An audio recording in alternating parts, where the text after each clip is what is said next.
Hi friends, welcome to my channel. Today I am going to discuss regarding OET reading part C.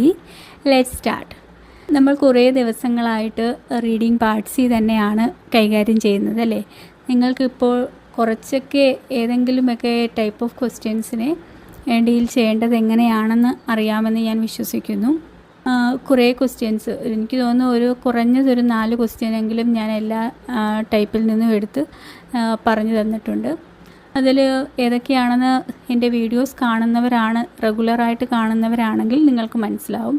ഒന്നാമത്തേന്ന് പറഞ്ഞാൽ what point does the writer make in the third paragraph.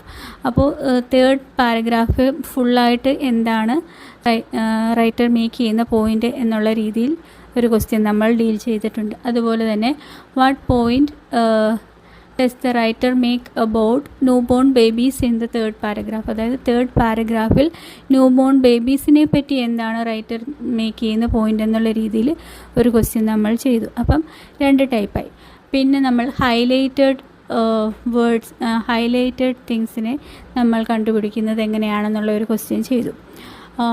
പിന്നെ മൂന്നാമത്തേതെന്ന് പറയുമ്പോൾ opinion ക്വസ്റ്റ്യൻസിനെ എങ്ങനെയാണ് deal ചെയ്യുന്നതെന്നുള്ള രീതിയിൽ അത് ഞാൻ കുറേ ആയി ആദ്യം എൻ്റെ വീഡിയോസൊക്കെ ഇടാൻ തുടങ്ങിയ ആ ടൈമിൽ ഞാൻ എടുത്തതാണ്.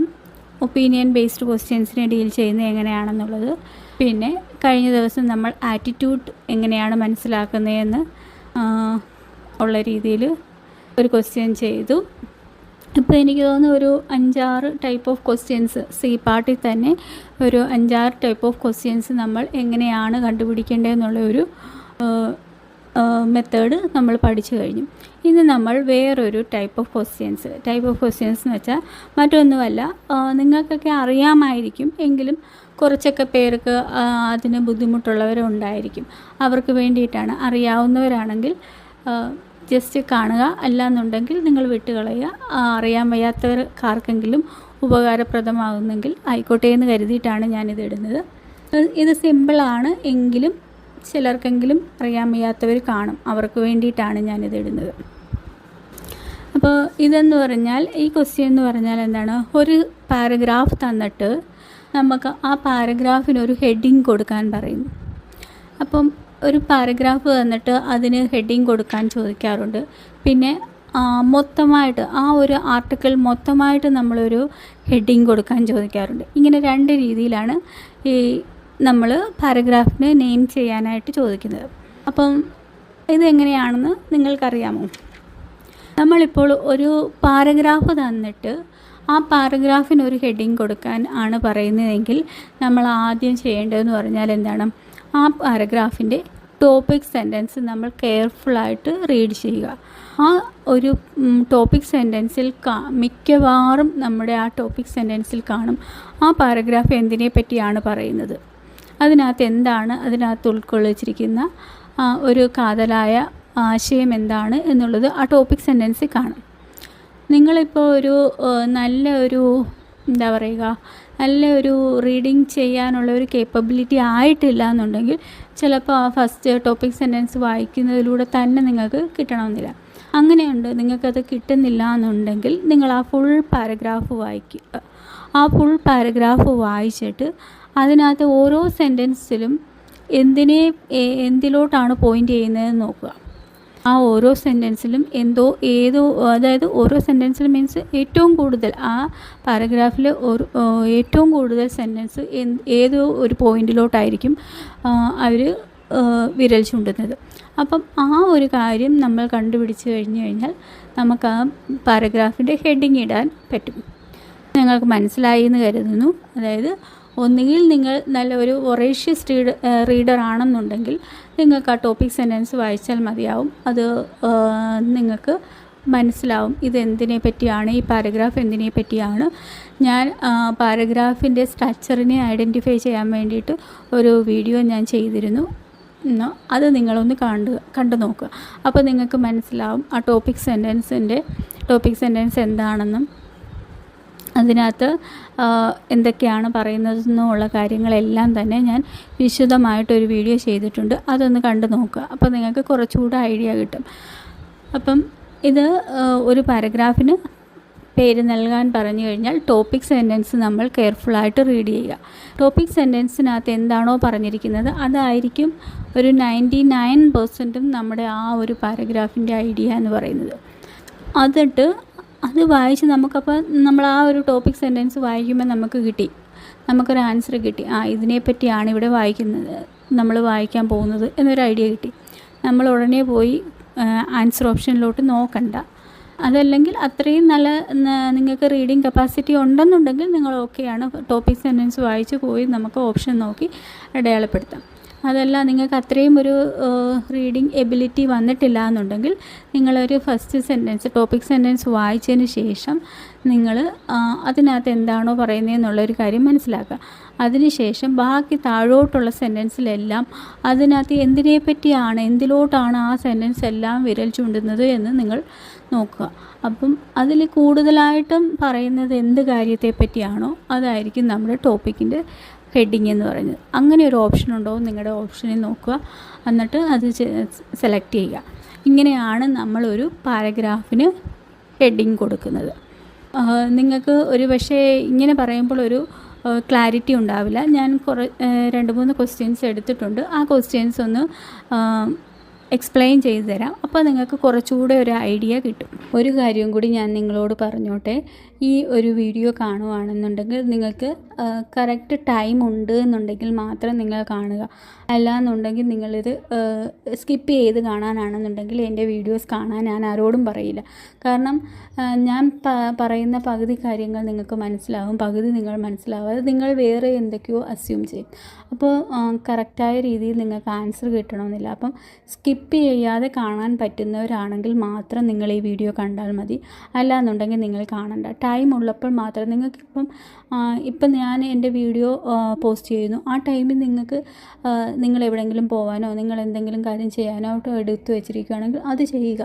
അത് ചെയ്ത് നിങ്ങൾക്ക് എപ്പോഴാണോ നിങ്ങൾക്ക് സമയം കിട്ടുക അന്നേരം ഒരു 30 മിനിറ്റ്സ് ആണെങ്കിൽ ആ 30 മിനിറ്റ്സ് നിങ്ങൾക്ക് കാണാൻ ടൈം ഉള്ളപ്പോൾ മാത്രം നിങ്ങളിരുന്നത് കാണുക. സ്കിപ്പ് ചെയ്ത് കാണുകയോ ഇട്ടേച്ച് പോയി പകുതിക്ക് ഇട്ടിട്ട് പോയി പിന്നെ എപ്പോഴെങ്കിലും ബാക്കി പകുതി കാണുകയോ ആണെങ്കിൽ അതുകൊണ്ടൊരു യൂസും ഉണ്ടെന്ന് എനിക്ക് തോന്നുന്നില്ല. അതുകൊണ്ട് നിങ്ങൾക്ക് എപ്പോഴാണോ ടൈമുള്ളത് ആ ടൈം മാത്രം നിങ്ങൾ ഈ വീഡിയോ കാണാനായിട്ട് യൂസ് ചെയ്യുക. അതുപോലെ തന്നെ വേറൊരു കാര്യവും കൂടെ ഉണ്ട്. ഞാനിപ്പോൾ ഒരു 3-4 എണ്ണം നിങ്ങൾക്ക് മനസ്സിലാക്കാൻ വേണ്ടിയിട്ട് പറഞ്ഞു തരുന്നു. നിങ്ങളുടെ കയ്യിലുള്ള മെറ്റീരിയൽസൊക്കെ എടുക്കുക. എല്ലാം കൂടെ എടുത്ത് വെച്ചിട്ട് ഞാൻ ഏത് ടൈപ്പ് ഓഫ് ക്വസ്റ്റ്യനെയാണോ ഡിസ്കസ് ചെയ്യുന്നത് അതേ ടൈപ്പുള്ള ക്വസ്റ്റ്യൻസ് നിങ്ങളുടെ കയ്യിലുള്ള മെറ്റീരിയലിലേക്ക് എത്ര എണ്ണം ഉണ്ടോ അതെല്ലാം എടുത്ത് വെച്ച് നിങ്ങൾ ആ ഒരു ഇതിൽ തന്നെ ആ ഒരു സ്ട്രെച്ചിൽ തന്നെ ഇരുന്ന് നിങ്ങൾ ചെയ്ത് നോക്കുക. അപ്പോൾ നിങ്ങൾക്ക് ഇത് മനസ്സിലായിട്ടുണ്ടോ എന്നുള്ളതും അല്ലെങ്കിൽ എങ്ങനെയാണ് കുറച്ചുകൂടെ മനസ്സിലാക്കാൻ പറ്റുക എന്നുള്ളതും നിങ്ങൾക്ക് അത് ശരിക്കും യൂസ്ഫുൾ ആവും നിങ്ങൾ അങ്ങനെ ചെയ്യുകയാണെന്നുള്ളത്. ഇപ്പം ഞാൻ ഒരു മാക്സിമം എനിക്ക് 4 അല്ലെങ്കിൽ 5 അതിൽ കൂടുതലൊക്കെ ആയിക്കഴിഞ്ഞാൽ നിങ്ങൾ ഒരിക്കലും ഇവിടെ ഇരുന്ന് കാണില്ല. കാരണം ഇപ്പോൾ തന്നെ എനിക്ക് തോന്നുന്നു അതൊരു കൂടുതൽ ടൈമാണ്. എനിക്കറിയാം ഒരു OET പഠിക്കുന്ന ഒരു സ്റ്റുഡൻറ്റിനെ സംബന്ധിച്ചിടത്തോളം ടൈം എന്ന് പറഞ്ഞാൽ വളരെ പ്രഷ്യസ് ആണ്. അപ്പം അവർക്ക് ഇങ്ങനെ ഒരുപാട് ടൈം ഇതിൻ്റെ മുന്നിലിരുന്ന് കളയാൻ കാണത്തില്ല. അപ്പം അതുകൊണ്ട് നിങ്ങൾ മാക്സിമം ടൈം ഉള്ളപ്പോൾ മാത്രം ഇത് ചെയ്യുക. അതുപോലെ തന്നെ എൻ്റെ വീഡിയോ കണ്ടതിന് ശേഷം നിങ്ങളുടെ കയ്യിലുള്ള മെറ്റീരിയലിൽ ഇതേ ടൈപ്പുള്ള ക്വസ്റ്റ്യൻസ് ചെയ്യാനും കൂടെ ശ്രമിക്കുക. അങ്ങനെയാണെന്നുണ്ടെങ്കിൽ തീർച്ചയായിട്ടും നിങ്ങൾക്ക് ഇനി ഈ ടൈപ്പ് ഓഫ് ക്വസ്റ്റ്യൻസ് കിട്ടുമ്പോൾ നിങ്ങൾക്ക് തെറ്റാതെ ഇതിൻ്റെ ആൻസർ എടുക്കാൻ കഴിയും. നമുക്കിനി ക്വസ്റ്റ്യൻസ് നോക്കാം. First question, an appropriate heading for 4th paragraph would B.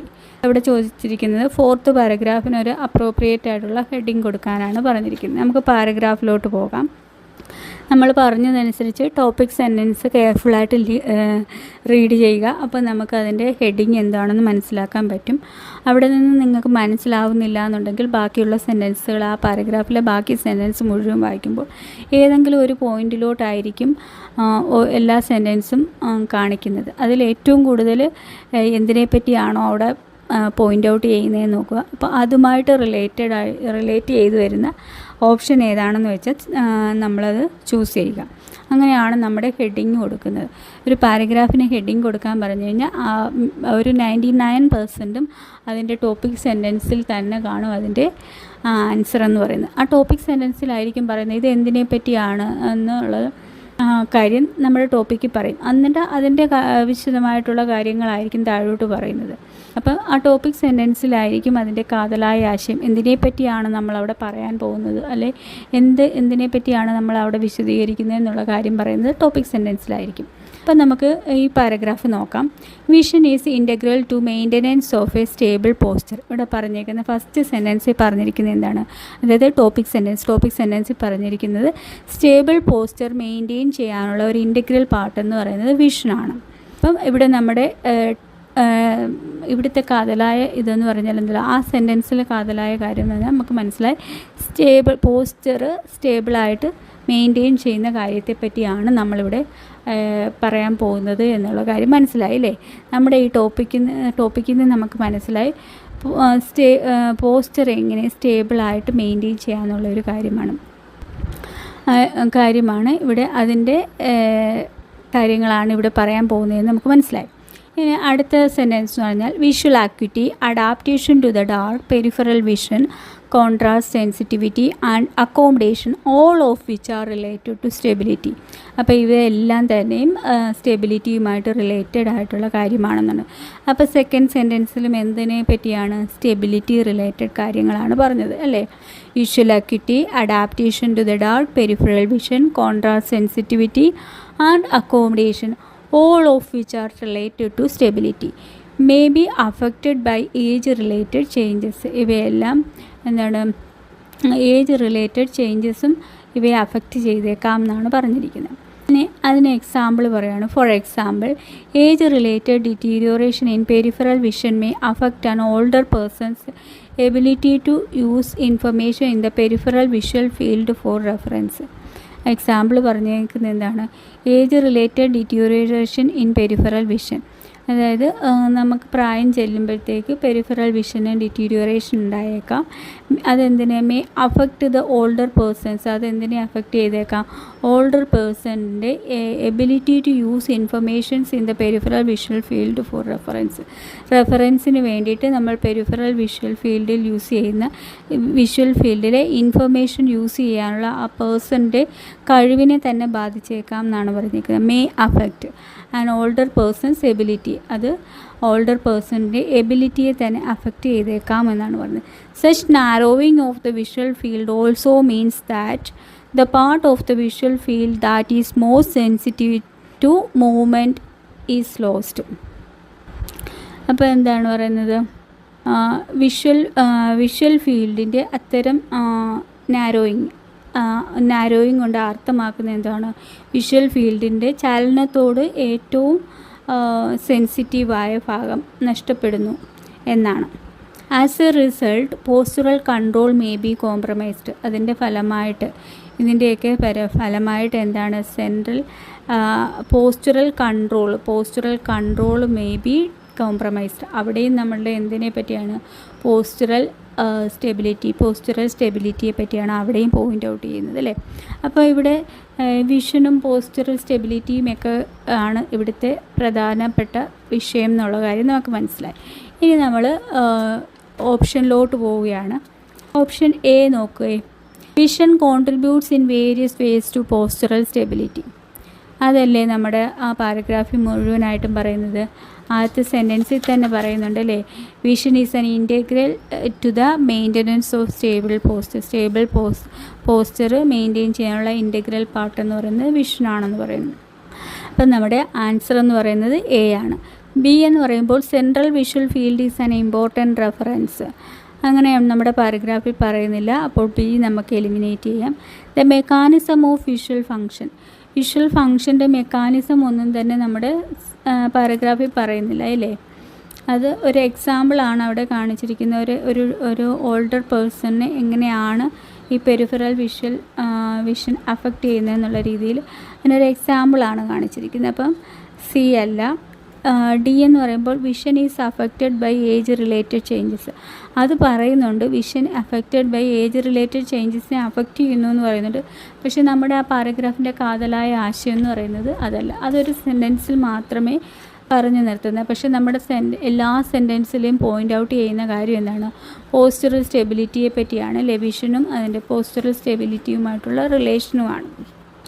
അപ്പോൾ നമ്മുടെ ആൻസർ ഓപ്ഷൻ എന്ന് പറഞ്ഞാൽ എ ആണ്. ഇങ്ങനെയാണ് നമ്മളൊരു പാരഗ്രാഫ് വായിച്ചിട്ട് ആ പാരഗ്രാഫിന് അനുയോജ്യമായിട്ടുള്ള ഹെഡിങ് കൊടുക്കുന്നത്.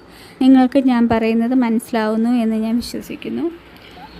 ഇനി നമുക്ക് കുറച്ചുകൂടി എക്സാമ്പിൾസ് നോക്കാം. അപ്പോൾ നിങ്ങൾക്ക് പൂർണ്ണമായിട്ടും ഇതെങ്ങനെയാണ് ചെയ്യേണ്ടതെന്നുള്ള കാര്യം മനസ്സിലാവും.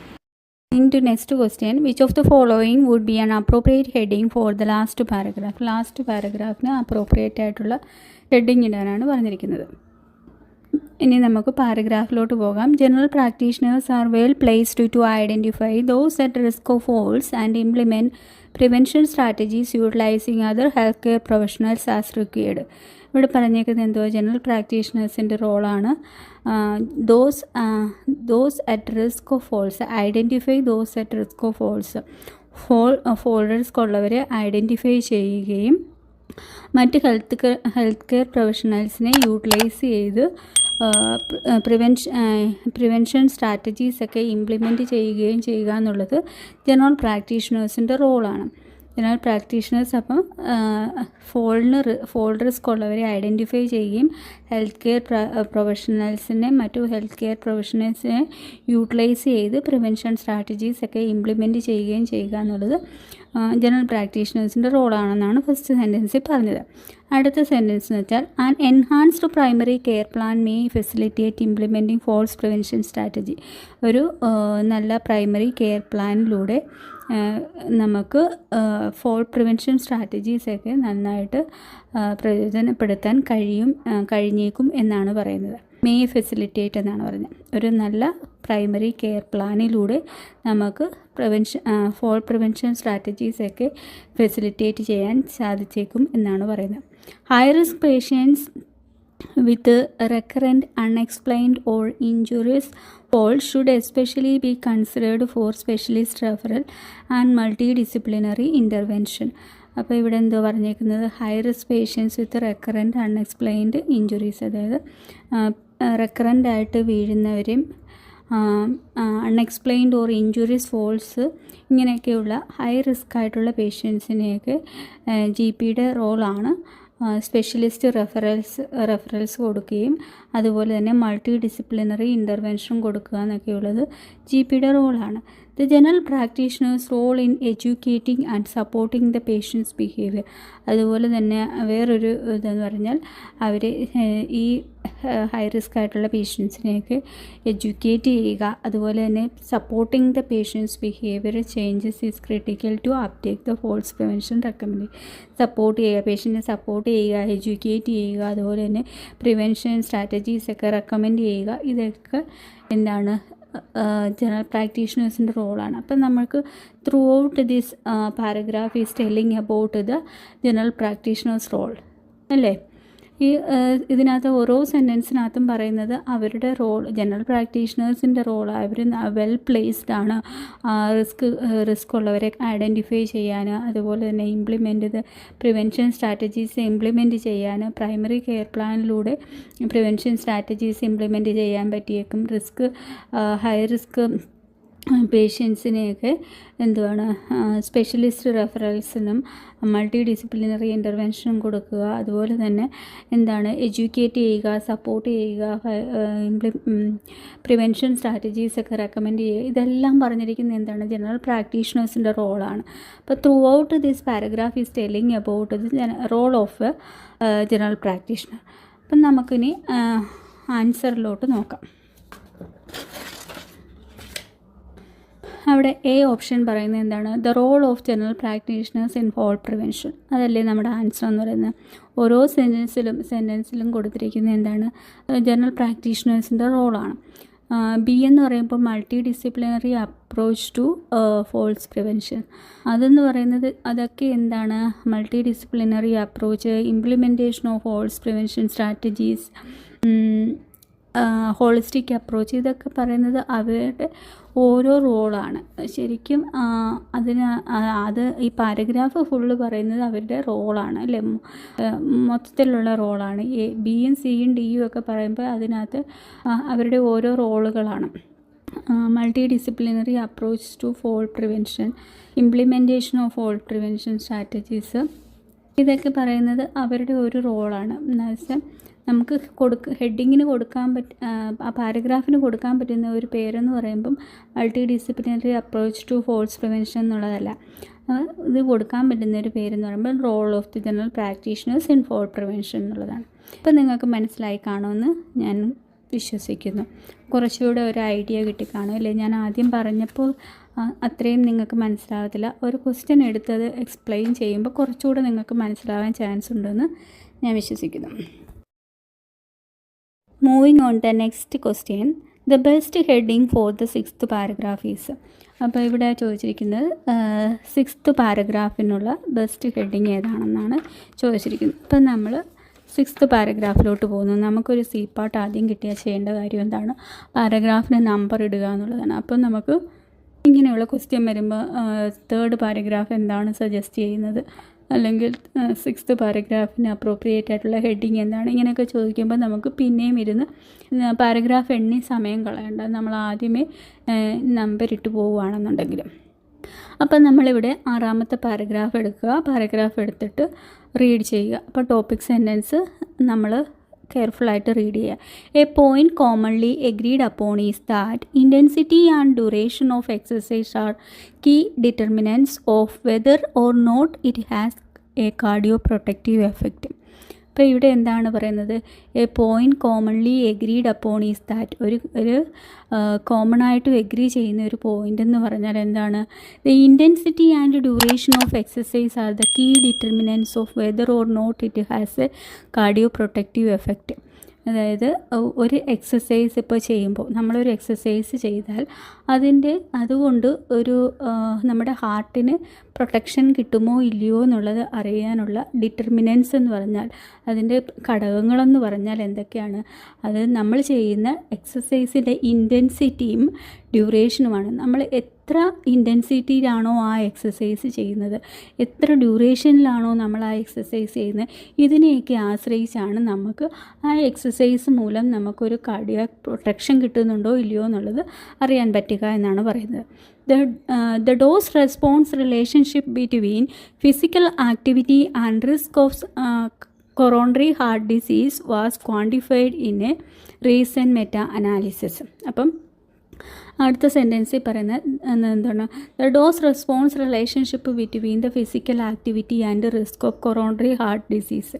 അപ്പം ഒരു റീസെൻ്റ് മെറ്റാ അനാലിസിസിൽ അവർ അതിൻ്റെ ഫിസിക്കൽ ആക്ടിവിറ്റിയും റിസ്ക് ഓഫ് കൊറോണറി ഹാർട്ട് ഡിസീസും തമ്മിലുള്ള റിലേഷൻഷിപ്പിനെ പറ്റി ക്വാണ്ടിഫൈ ചെയ്ത് ഒരു മെറ്റാ അനാലിസിസ് നടത്തി.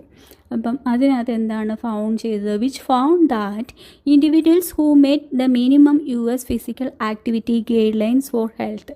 അപ്പോൾ അതിനകത്ത് കണ്ടുപിടിച്ചതെന്ന് പറഞ്ഞാൽ അവർ US physical activity guide lines എന്ന് പറഞ്ഞാൽ എന്താണ്, 150 മിനിറ്റ്സ് മോഡറേറ്റ് ഇൻറ്റൻസിറ്റിയിൽ ഒരാഴ്ച എക്സസൈസ് ചെയ്യണം. അതാണ് US physical activity guide lines. അവരുടെ ഗൈഡ് ലൈൻസ് പ്രകാരം ഒരു കാർഡിയാക് പ്രൊട്ടക്ഷൻ കിട്ടുന്നതിന് വേണ്ടിയിട്ട് മിനിമം നമ്മൾ എന്ത് ചെയ്യണം, 150 മിനിറ്റ്സ് ചെയ്യണം. അതുപോലെ അതെന്ന് പറഞ്ഞാൽ അതിൻ്റെ ഇൻറ്റൻസിറ്റി എന്ന് പറഞ്ഞാൽ ഒരു മോഡറേറ്റ് ലെവലിലായിരിക്കും വേണം, അത് ഒരാഴ്ച ചെയ്യണം.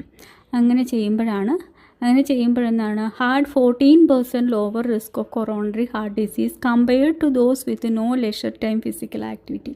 അതായത് ഫിസിക്കൽ ആക്ടിവിറ്റി ചെയ്യാത്തവരെ അപേക്ഷിച്ച് ഇത്രയും 150 മിനിറ്റ് മോഡറേറ്റ് ഇൻറ്റൻസിറ്റിയിൽ എക്സസൈസ് ചെയ്യുന്ന ഒരാൾക്ക് 14% അവരുടെ കൊറോണറി ഹാർട്ട് ഡിസീസിൻ്റെ റിസ്ക് കുറയ്ക്കാൻ കഴിയും എന്നാണ് പറയുന്നത്. Those who make the advanced guidelines, അത് കഴിഞ്ഞൊരു അഡ്വാൻസ്ഡ് ഗൈഡ് ലൈൻസ് ഉണ്ട്. അഡ്വാൻസ്ഡ് ഗൈഡ് ലൈൻസ് പ്രകാരം എങ്ങനെയാണ് പറയുന്നത്, 300 minutes per week. Previous guide ലൈൻസിനകത്ത് പറഞ്ഞത് 150 മിനിറ്റ് മോഡറേറ്റ് ഇൻറ്റൻസിറ്റി ചെയ്യുക എന്നുള്ളത്. ഇപ്പോൾ ഒരു അഡ്വാൻസ്ഡ് ഗൈഡ് ലൈൻസ് ഉണ്ട്, അതിനകത്ത് പ്രകാരം 300 മിനിറ്റ്സ് ഒരു ആഴ്ചയിൽ ചെയ്യണം എന്നാണ് പറയുന്നത്. അങ്ങനെ ചെയ്താലാണെങ്കിൽ 20% lower the risk of coronary heart disease. അങ്ങനെ ചെയ്താൽ ഈ കൊറോണറി ഹാർട്ട് ഡിസീസിൻ്റെ റിസ്ക് 20% കുറയ്ക്കാൻ കഴിയും എന്നാണ് പറയുന്നത്. The effects of physical activity were found to be more beneficial in women than men.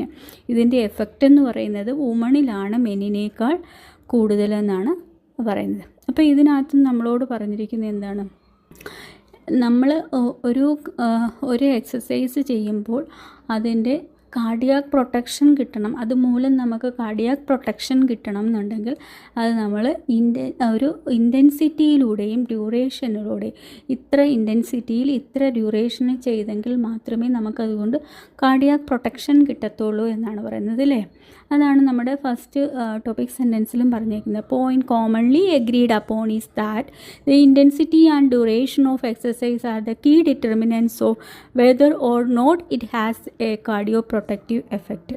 ഇതിനൊരു കാർഡിയോ പ്രൊട്ടക്റ്റീവ് എഫക്റ്റ് ഉണ്ടോ ഇല്ലയോ എന്നുള്ളത് അറിയാനുള്ള കീ ഡിറ്റർമിനൻസ് എന്ന് പറഞ്ഞാൽ ഇൻറ്റൻസിറ്റി ആൻഡ് ഡ്യൂറേഷൻ ആണെന്നാണ് പറയുന്നത്.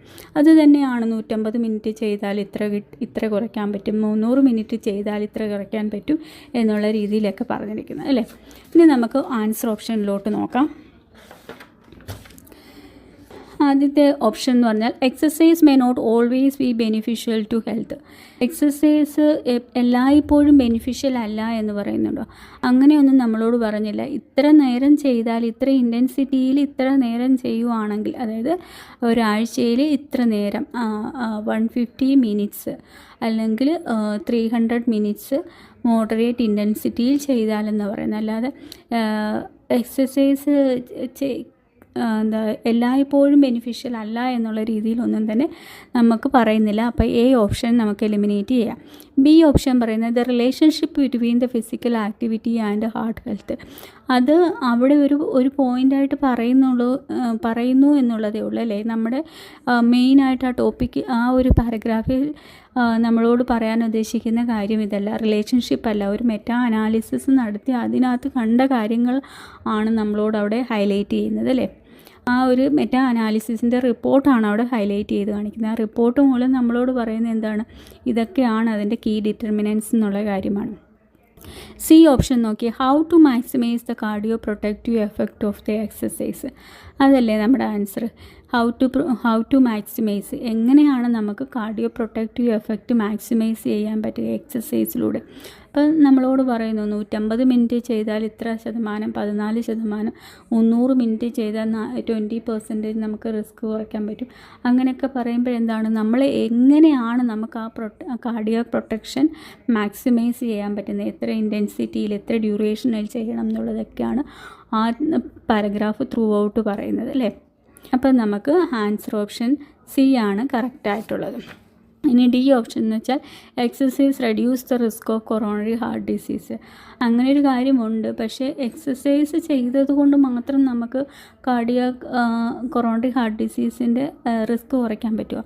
അത് നമ്മൾ ചെയ്യേണ്ട ഡ്യൂറേഷനിൽ, ചെയ്യേണ്ട ഇൻറ്റൻസിറ്റിയിൽ ചെയ്യണം അല്ലേ, എന്നെങ്കിലല്ലേ നമുക്കത് കുറയ്ക്കാൻ പറ്റൂ. അപ്പം ഡി ഓപ്ഷന് നമുക്ക് എലിമിനേറ്റ് ചെയ്യാം.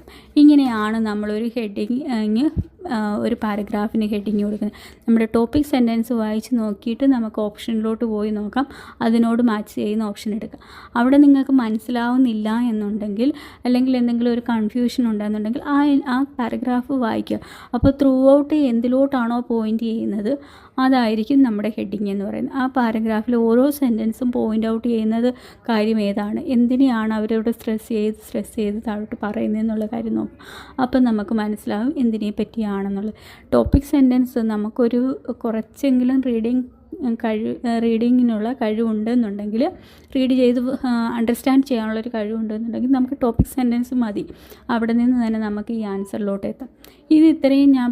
ഇത്രയും നേരം ഞാൻ പറഞ്ഞതെന്ന് പറഞ്ഞാൽ ഒരു പാരഗ്രാഫ് തന്നിട്ട് നമ്മൾ എങ്ങനെയാണ് ഹെഡിങ് കണ്ടുപിടിക്കുക എന്നുള്ളതാണ്.